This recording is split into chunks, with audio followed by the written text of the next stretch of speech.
இப்போ அந்த தேர்தல் பத்திர தீர்ப்பு வந்து எப்படி சார் பார்க்குறீங்க? இல்லை, தேர்தல் பத்திர தீர்ப்பு பிஜேபியினுடைய மூளை இது நீதிமன்றத்துக்கு போயிருக்கு. நீதிமன்றம் வங்கிகளை கூப்பிட்டு சொல்லியிருக்கு, முதலாளிகள் கொடுக்குற தேர்தல் நிதி கள்ளப்பணம், இந்த கள்ளப்பணத்துக்கான கணக்கு வரவு செலவு யார் கொடுத்தா எல்லா டீட்டெயில்ஸையும் நீ கொடுக்கணும். அப்போது நீதிமன்றம் ஒன்று இல்லைன்னா பல லட்சம் கோடி எப்படி மாறி இருக்கும், பிளாக்கு ஒயிட்டாக மாறி இருக்கும். அப்போது இப்போ இன்றைக்கி திருமாவளவன் ஒரு அறிக்கை விட்டுருக்காரு.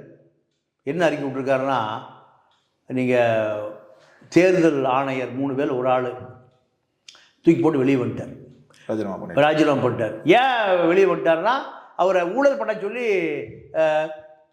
அழுத்தம் கொடுத்துருக்காங்க. யார்? தலைமை தேர்தல் ஆணையாளர். தலைமை தேர்தல் ஆணையாளர் யார் கண்ட்ரோல் இருக்கார்? பிஜேபி கண்ட்ரோல் இருக்கார்.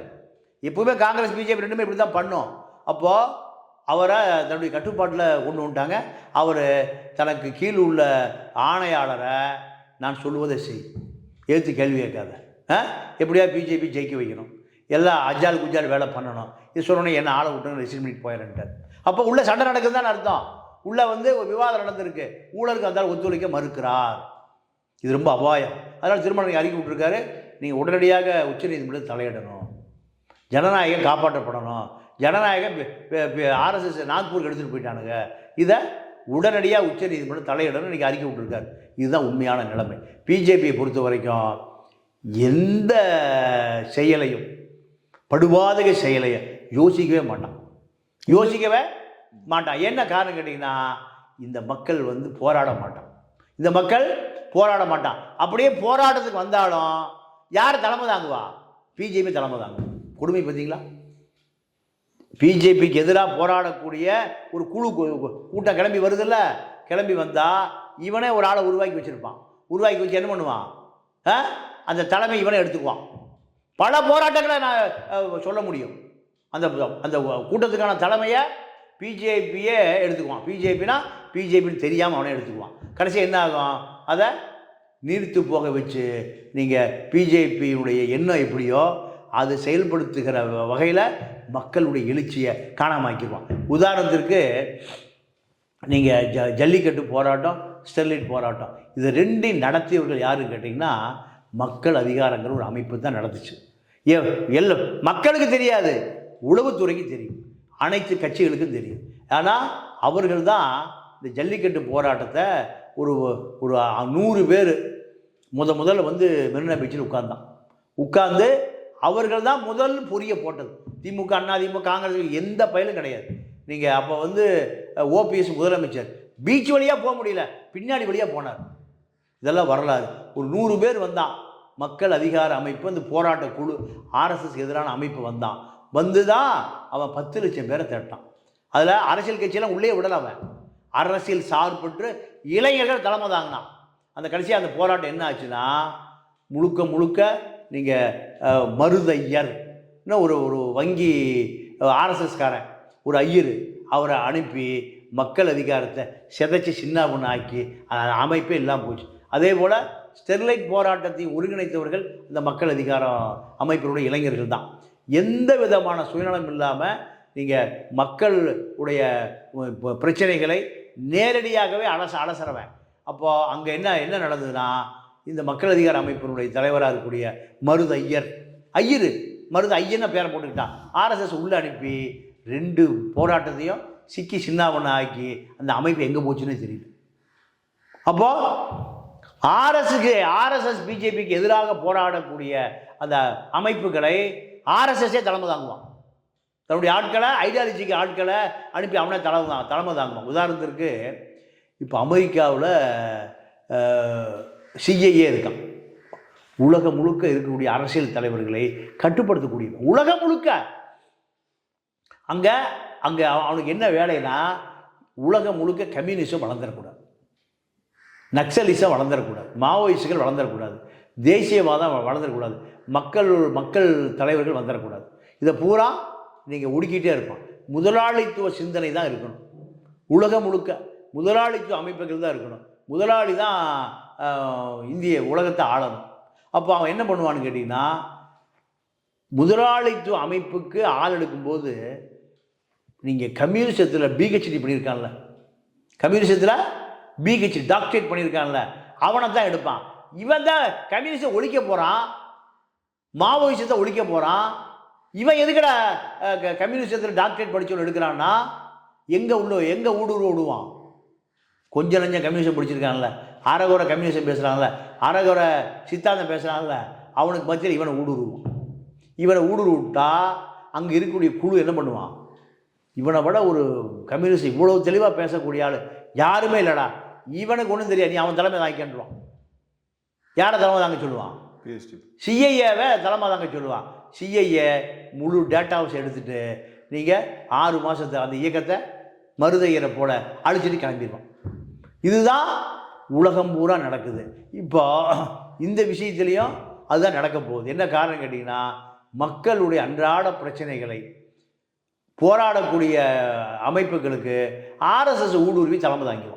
சார், இப்போ இந்த தேர்தல் பத்திரம் இந்த ஒரு பிரச்சனை வந்து ஒரு மிகப்பெரிய ஊழலாக வந்து இந்தியாவில் பார்க்கப்படுது. இதுக்கான காரணம் என்ன சார்? இப்போது 17 மாநிலங்களில் வந்து ஆட்சியில் இருக்கிறது வந்து பாஜக தான். 10 வருஷமாக அவங்க தான் வந்து இந்தியாவை வந்து ஆழ்ந்துட்டு இருக்காங்க. அப்படி இருக்கும்போது ஒரு தொழிலதிபர் வந்து டொனேட் பண்ணுறது வந்து ஒரு சாதாரண விஷயமா தானே சார் இருக்கும்? 3 மாநிலங்கள்ல தான் ஆட்சிகள் வந்து காங்கிரஸ் பண்ணுறாங்க. அவங்களுக்கே ஒரு 1000 கோடி வந்து நிதி கொடுத்துருக்காங்க. இப்போ திமுகவுக்கு வந்து ஒரு 500 கோடி கிட்ட கொடுத்துருக்காங்க. அதெல்லாம் பெருசாக பார்க்கப்படாமல் பிஜேபி இது மட்டும் பார்க்கப்படுதே சார். இல்லை, பிஜேபி இப்போ என்ன பண்ண போகிற அந்த தேர்தலில் குறைஞ்சது ஒரு மாநிலத்துக்கு குறைஞ்சது ஒரு 1500 கோடி ரூபா இறக்க போகிறான். 1500 கோடினா நீங்கள் 30 மாநிலத்துக்கு எவ்வளோ ஆச்சு? 50,000 கோடி. 50,000 கோடியை வந்து அவன் லீகலாக செலவு பண்ணணும்னு நினைக்கிறான். 50,000 கோடினா நீங்கள் 1,00,000 கோடி செலவு பண்ணுவான். ஒரு 100 ரூபா ஜோப்பில் வச்சுருந்தா 200 ரூபா செலவாகும். 50,000 கோடி பட்ஜெட், 1500 கோடி ரூபா ஒரு மாநிலம், 30 மாநிலம் இருக்குது, 45,000 கோடி. அப்போ அவன் 1,00,000 கோடி ரூபா செலவு பண்ண போகிறான். 1,00,000 கோடி அதானிட்ட வாங்க போகிறான். அதானிட்ட, ஏன்னா அதானிட்ட முதல்லையே மக்களுடைய வரி பணத்தை பூரா எடுத்து அவன் ஒரு 5,00,000 கோடி கொடுத்துருக்கான். அதானிட்டு இருக்கிற 15,00,000 கோடியும் யாருடைய பணம்? மக்கள் பணம் தான். அவன் வெறும் 2 கோடி ரூபாய் வச்சு தான் வியாபாரம் ஆரம்பித்தான்.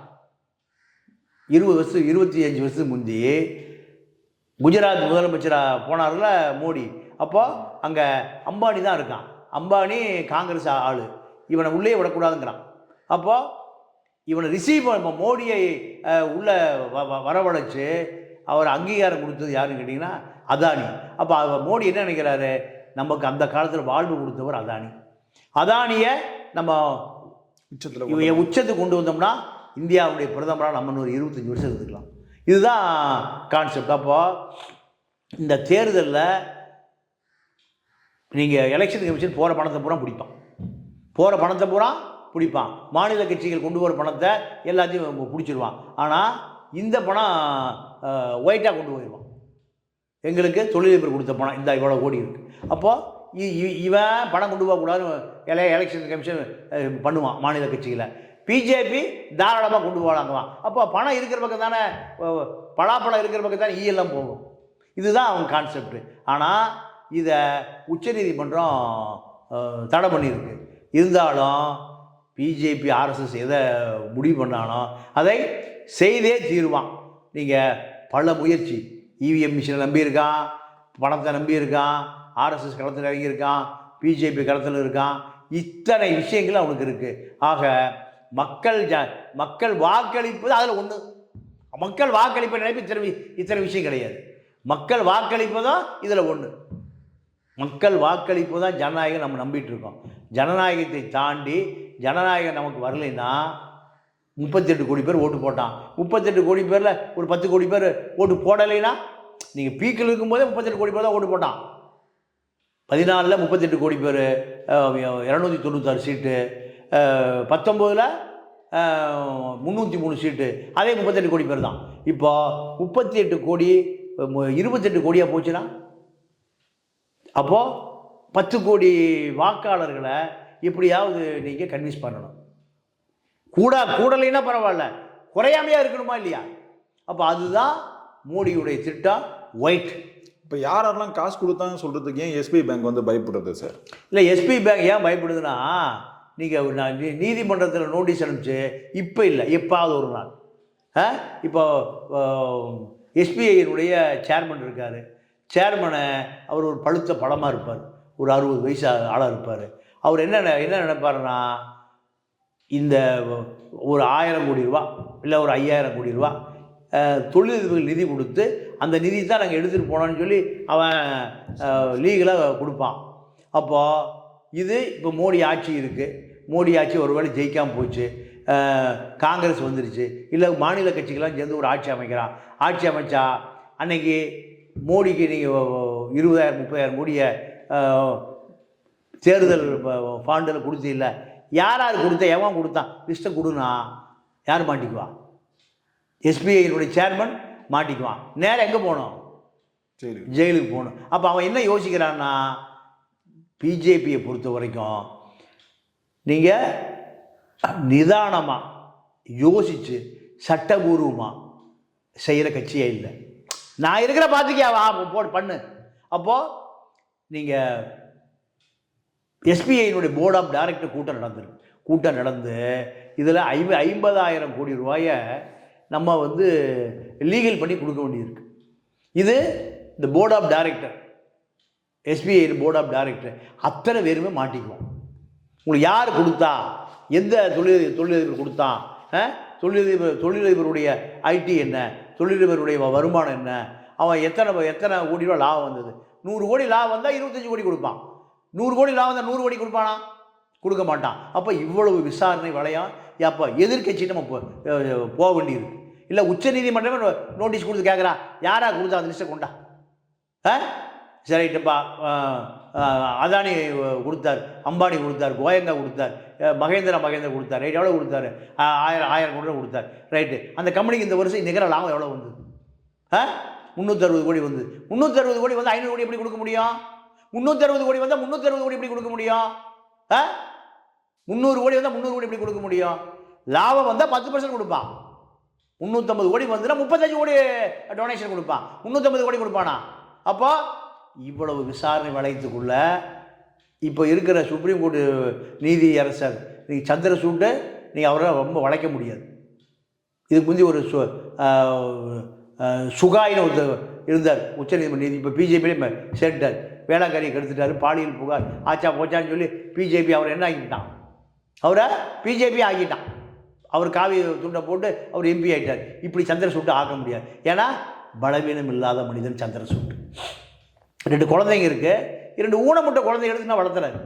அதனால் அவருக்கு எந்த விதமான லஞ்ச லாவணிய ஊழல் புகாரே கிடையாது. அதனால் சந்திரசூட் எப்போ வேணாலும் சாட்டை எடுக்கலாம். அதனால தான் ரிசர்வ் பேங்க் சேர்மன் யோசிக்கிறார். இவ்வளோ விஷயம் உள்ளே இருக்குது. அதுக்குள்ளே மோடி சொன்னால் மோடி எப்படி காப்பாற்ற முடியும்? மோடியே காப்பாற்ற முடியாது. தேர்தல் முடிந்த பிறகு மெஜாரிட்டி வரலைன்னா ஒரு 25 MP 10, 30 MP 10, 10 MP 10, ஒரு MP ஆட்சி கலையிலையா? வாஜ்பாய் ஆட்சி எவ்வளோ கலந்துச்சு? இங்கேருந்து ஜெயலலிதா போய் கவுத்துட்டு வந்துச்சு அந்த அம்மா. அப்போ இது போன்று எப்படி வேணாலும் நிலைமை மாறலாம். ஏன்னா நீங்கள் எஸ்பிஐ போர்ட் ஆஃப் டைரக்டருங்கிறவன் இப்போ பல லட்சம் கோடியை கையாளக்கூடியவன். அதனால் அவன் இப்போ யோசிச்சு இதை நம்ம மாட்டிக்கூடாது, கும்பலாக உள்ளே போயிடுவோம். அதாவது ஓய்வு காலத்தை எங்கேயாவது காஷ்மீர் குழு மணாலியில் ஒரு 100 கோடி ரூபாய்க்கு 50 கோடி ரூபாய்க்கு எங்கேயாவது கெஸ்ட் ஹவுஸ் வாங்கி போட்டிருப்பான். தன்னுடைய அந்திம காலத்தில் எங்கே போய் கழிக்கலான்னு ஏழைப்பாளையெல்லாம் ஊட்டி கொடைக்கானல் போய் வீடு வாங்கி போட்டு ஓய்வு அங்கே தான் கழிப்பான். இப்போ அந்த எஸ்பிஐனுடைய சேர்மன் எங்கே போய் கழிக்கலாம் இருப்பார்? குழு மணாலியில். குழு மணாலியில் கழிக்க முடியாது. எங்கே கழிக்க வேண்டி வரும்? திகாரில் கழிக்க வேண்டி வரும். அதனால் மோடி காப்பாற்றுவாரா, இல்லை மோடியை காப்பாற்ற முடியுமா? இப்படி பல அரசியல் வியூகங்கள். அரசியல் வியூகம் என்பது எப்போ வேணாலும் மாறலாம். சரி, இப்போ 2014 ஆட்சிக்கு வரும்போது ஸ்விஸ் பேங்க்கில் இருக்க கருப்பு பணம் யாரெல்லாம் வச்சுருக்காங்களோ அவங்களுடைய பட்டியலாம் நாங்கள் வெளியிடுவோம்னு சொல்கிறாங்க. ஆனால் இப்போ எஸ்பிஐ பேங்க்கில் யாரெல்லாம் தேர்தல் பத்திரம் கொடுத்தாங்களோ அவங்களுடைய பட்டியல் வெளியிடுறதுக்கே பயப்படுறாங்க. ஒரு தோல்வி பயம் பாஜகவுக்கு வந்துருச்சா சார்? 100%. அதாவது நீங்கள் மோடி எப்படி ஆர்எஸ்எஸை கன்வின்ஸ் பண்ணாருன்னா 3வது முறை ஆர்எஸ்எஸை முடிவு பண்ணிடுச்சு இப்போ இந்த தடவை பிஜேபி ஜெயிக்காதுன்னு. மோடியே குஜராத்தில் ஒரு ஓய்வு பெறுவதற்கான ஒரு பங்களாவை கட்டிட்டார். எங்கே? குஜராத்தில். முடிஞ்சு போச்சு. எல்லாம் கிளம்பிடலான்னு. ஆனால் இவருக்கு இந்த சர்வதேச தலைவர்களுடைய நட்பு, சர்வதேச தலைவர்களோட பழக்கம், சர்வதேச தலைவர்களோட தொடர்பு வந்த பிறகு அவருக்கு மீண்டும் ஆசை பிரதமராக வரணும்னு. அப்போ முதல்ல அவர் கன்வின்ஸ் பண்ண வேண்டிய இடம் எது? ஆர்எஸ் கூட சொல்கிறாரு, ஏப்பா நீங்கள் இவ்வளோ காலம் முட்டி மோதிட்டு கிடக்குறீங்க, பல சட்டங்களை ஒன்றுமே பண்ண முடியல, எனக்கு ஒரு வாய்ப்பு கொடுங்க, 3வது முறை வாய்ப்பு கொடுங்க, நீங்கள் என்ன நேரங்களோ அதை நான் செஞ்சிட்றேன். இந்த கேரண்டியை கொடுத்துருந்தான். ஆர்எஸ்எஸ் என்னென்னா தொடர்ச்சி இவரே எப்படி பிரதமராக இருக்க முடியும்? இல்லை, அவங்களுடைய சித்தாந்தமே 2 வாட்டி தானே சார். இப்போ என்ன நடந்ததுன்னா அதெல்லாம் முடியவே முடியாதுண்ணா. இல்லை, நீங்கள் புதுசாக ஒருத்தரை ஜெயிக்க வச்சு என்ன செய்யணும்னு நினைக்கிறீங்களோ அதை நான் செய்ய எனக்கு ஒரு வாய்ப்பு கொடுங்க. இந்த வாய்ப்பை கேட்டு போராடி பெற்றிருக்காரு மோடி. இந்த தடவை ஜெயிக்கலைன்னா ஆர்எஸ்எஸ் கழட்டி விட்டுருவான். அத்வானிக்கு நேர்ந்த நிலை மோடிக்கு நேரும். அதனால தான் மோடி என்ன பண்ணுறாரு, எதை செய்தாவது அதிகாரத்துக்கு வரணும். ஜனநாயக தூர தூக்கி போட்டாலும் சரி, இராணுவ ஆட்சி கொண்டு வந்தாலும் சரி, எங்கே எப்படி வரணும்? அதிகாரத்துக்கு வரணும்.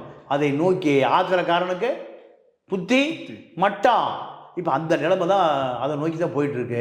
அப்போ அதிகார பக்கத்தில் இருக்கிற போகிறான் மோடியை நம்பி நம்ம மாட்டிக்கூடாது.